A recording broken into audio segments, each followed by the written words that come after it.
Hey everybody, Straight for Bullshit Corner. Welcome to this part of the video. The last video you would have seen, we painted the Jeep, and now we're going to go through the process of wet sanding and power polishing it to bring out the finish and shine. So, one of the disadvantages when you're painting in a garage, you don't have the proper ventilation. Well, some people might, but I don't, so I didn't have the proper ventilation to get rid of a lot of the fumes, so I kind of got an orange peel effect.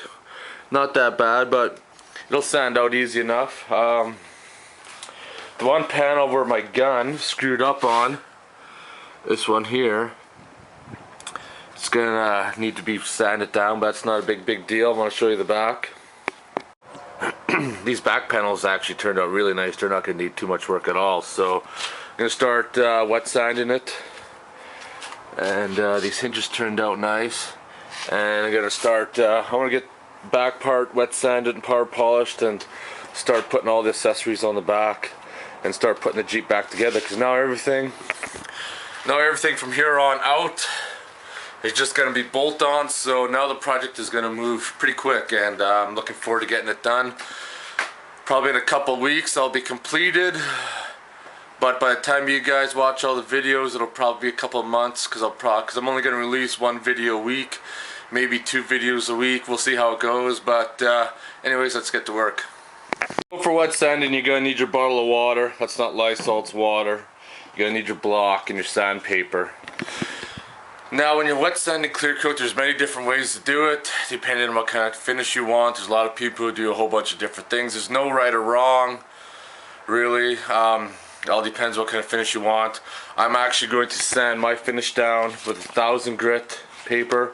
That's going to be good enough for me. That'll be enough to knock the finish off and any dust, and that way I'm going to polish it with a medium cut first, and then finish with a fine, and it's going to bring it out real smooth.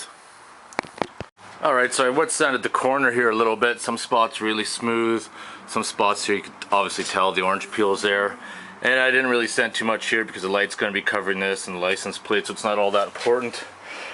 I am going to try to hit it now with the polisher, use a medium. That wasn't supposed to happen. I am going to try to hit it with a polisher now, use like a medium grit, and see how it's going to smooth out. Yeah, so I'm going to hold off on the polishing for now. The paint's still a little too soft and I burnt a hole in her, so probably going to let it sit for another few more days.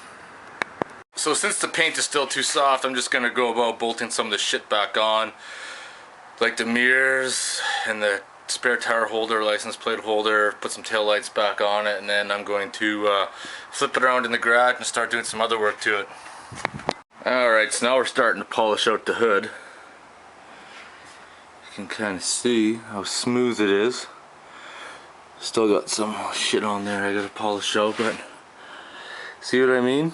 Smooth like fucking glass, and that's only with the diamond cut compound 2 in there. I haven't actually put the polish on. This is only like the cleaner part, and here's parts like here with the orange peel.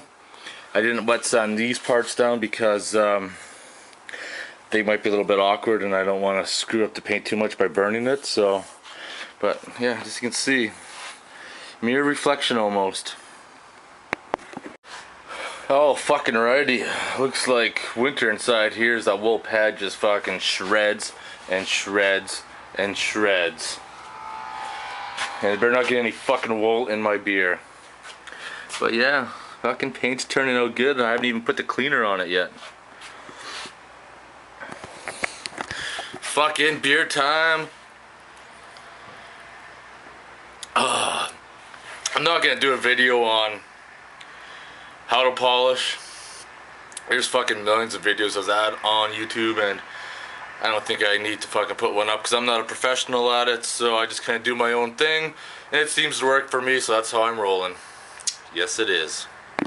Alright, so I'm done polishing it for now. It's gonna need some touch-ups afterwards, but that's how she turned out. That's how the paint turned out. A little bit of wet sanding, some real heavy grit, go to a medium grit polisher, fine grit polisher, and yeah, that's how she turned out. Not too bad for a garage paint job. So I'm going to leave the video at that for wet sanding and polishing.